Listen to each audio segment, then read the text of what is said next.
ഇടതു സർക്കാരിന്റെ കാലത്ത് യൂത്ത് കോൺഗ്രസ് നേതാവിനെതിരായ തൊടുപുഴയിലെ ലാത്തി ചാർജിൽ അടിയന്തര റിപ്പോർട്ട് തേടിയ ആഭ്യന്തരമന്ത്രി. 2 ആഴ്ചക്കകം റിപ്പോർട്ട് വേണമെന്ന് ആഭ്യന്തര സെക്രട്ടറിക്ക് നിർദ്ദേശം. യൂത്ത് കോൺഗ്രസ് നേതാവ് ബിലാൽ സമദിന്റെ കണ്ണിന് ലാത്തി ചാർജിൽ 30% കാഴ്ച നഷ്ടപ്പെട്ടിരുന്നു. ഹരിമോഹൻ വിവരങ്ങളുമായി ചേരുകയാണ്. ഹരി, ആ വാർത്ത അന്ന് വലിയ തോതിൽ ചർച്ചയായതാണ്. നമ്മൾ തന്നെ മിക്കവാറും ഈ പോലീസ് അട്രോസിറ്റിയുമായി ബന്ധപ്പെട്ടുള്ള ചോദ്യങ്ങൾ ഉയരുമ്പോഴൊക്കെ ചോദിക്കുന്നതാണ്, 10-30 വയസ്സുള്ള ഒരു ചെറുപ്പക്കാരന്റെ കണ്ണടിച്ചു പൊട്ടിച്ച പോലീസ് കരുതലാണോ എന്നുള്ളത്. അതിനും മറുപടി ഉണ്ടാകുന്നു. മാധു, തീർച്ചയായിട്ടും ഓരോരോ രക്ഷാപ്രവർത്തനങ്ങളായി ഓരോരോ പോലീസ് മർദ്ദനങ്ങളായി ആഭ്യന്തര വകുപ്പ് വീണ്ടും എടുത്തുകൊണ്ടിരിക്കുകയാണ്, അല്ലെങ്കിൽ വീണ്ടും അതിൽ നടപടിയിലേക്ക് അല്ലെങ്കിൽ അത് പരിശോധിക്കാനുള്ള നീക്കത്തിലേക്ക് കടക്കുന്നു. ഇന്നലെയാണ് ബിലാൽ സമദ്, അതായത് ഈ കാഴ്ച 30% കാഴ്ച നഷ്ടപ്പെട്ട ബിലാൽ സമദ് ആഭ്യന്തരമന്ത്രിയെ നേരിട്ട് കണ്ടുകൊണ്ട് പരാതി നൽകിയത്. ആ പരാതിയിലാണ് ആഭ്യന്തരമന്ത്രി രമേശ് ചെന്നിത്തല അടിയന്തര നടപടി നിർദ്ദേശം നൽകിയിരുന്നത്. ആഭ്യന്തര സെക്രട്ടറിയോട് നൽകണം, അതും 2 ആഴ്ചക്കുള്ളിൽ നൽകണം എന്നുള്ള നിർദ്ദേശം നൽകി. 30% നഷ്ടപ്പെട്ട ലാത്തിചാർജ് കൂടിയായിരുന്നു അത്. 2022 ജൂൺ മാസം നടന്നിട്ടുള്ള ഒരു പ്രതിഷേധ സമരം, അതായത് ഇടുക്കി DCC പ്രസിഡന്റ് ആയിട്ടുള്ള CP മാത്യുവിനെ ഡിവൈഎഫ്ഐക്കാർ ആക്രമിച്ചു എന്ന് ആരോപിച്ചുകൊണ്ട് യൂത്ത് കോൺഗ്രസ് നടത്തിയ ഒരു പ്രതിഷേധ മാർച്ച്. ആ പ്രതിഷേധ മാർച്ചിനിടെയാണ് പോലീസിന്റെ ലാത്തിചാർജ് ഉണ്ടാകുന്നത്. ആ ലാത്തിചാർജിൽ ബിലാൽ സമദിന്റെ ഇടത് കണ്ണിന് ഗുരുതരമായി പരിക്കേൽക്കുകയായിരുന്നു. അതായത് ഇടത് കൺപോളയുടെ ഭാഗത്ത് 28 തുന്നലായിരുന്നു അന്ന് സമയത്തുണ്ടായത്. വലിയ വാർത്തയായിരുന്നു അത്. പിന്നീട് തുടർന്ന് 1 വർഷത്തോളം നീണ്ട ചികിത്സ നടക്കുന്നു.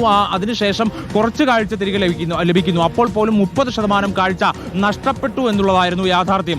ആ സംഭവത്തിലാണ് ഇപ്പോൾ ഒരു അന്വേഷണത്തിലുള്ള നീക്കത്തിലേക്ക് കാര്യങ്ങൾ പോകുന്നത്. അതിന്റെ ഭാഗമായി കൂടിയാണ് അന്ന് എന്താണ് സംഭവിച്ചത് എന്നതടക്കമുള്ള കാര്യങ്ങളെക്കുറിച്ച് വിശദമായ റിപ്പോർട്ട് ആഭ്യന്തര സെക്രട്ടറി DGPയിൽ നിന്ന് വാങ്ങിക്കൊണ്ട് ആഭ്യന്തരമന്ത്രിക്ക് നൽകണമെന്നുള്ള നിർദ്ദേശം അദ്ദേഹത്തിന്റെ ഭാഗത്തുനിന്ന് ഉണ്ടായത്. ബിലാൽ സമദിന്റെ പരാതി പരിഗണിച്ച് തന്നെയാണ് അങ്ങനെ ഒരു നീക്കത്തിലേക്ക് എത്തിയത്. അതായത് ഓരോരോ സംഭവങ്ങളായി ഇത്തരത്തിൽ അന്വേഷണത്തിനോ അല്ലെങ്കിൽ നടപടിക്കോ റിപ്പോർട്ടിനോ വേണ്ടിയുള്ള നിർദ്ദേശം നൽകിയാണ് ആഭ്യന്തര വകുപ്പിൽ നിന്നുള്ളതാണ് നമുക്ക് ഓരോ ദിവസവും മനസ്സിലായിക്കൊണ്ടിരിക്കുന്നത്. ഇതിനോടകം തന്നെ പല പരാതികളും ഇതിനിടയ്ക്ക് വന്നു കഴിഞ്ഞു. പല യൂത്ത് കോൺഗ്രസ് പ്രവർത്തകരും KSU പ്രവർത്തകരും തങ്ങൾക്ക് നേരെ ഉണ്ടായ പോലീസ് ആക്ഷനിൽ പരാതികൾ നൽകിക്കൊണ്ടിരിക്കുകയാണ്. ആലപ്പുഴയിലെ സംഭവത്തിൽ നൽകി, കണ്ണൂരിലെ സംഭവത്തിൽ നൽകി, ഇപ്പോൾ ഇടുക്കിയിലെ സംഭവത്തിൽ നൽകിയതിൽ ആക്ഷൻ ആഭ്യന്തരമന്ത്രിയിൽ നിന്നുണ്ടായിരിക്കുന്നു. ഇനിയിപ്പോൾ ആ റിപ്പോർട്ട് ലഭിച്ച ശേഷമായിരിക്കും അതിനകത്തൊരു അന്വേഷണം നടത്തിക്കൊണ്ട് എന്തെങ്കിലും നടപടിക്ക്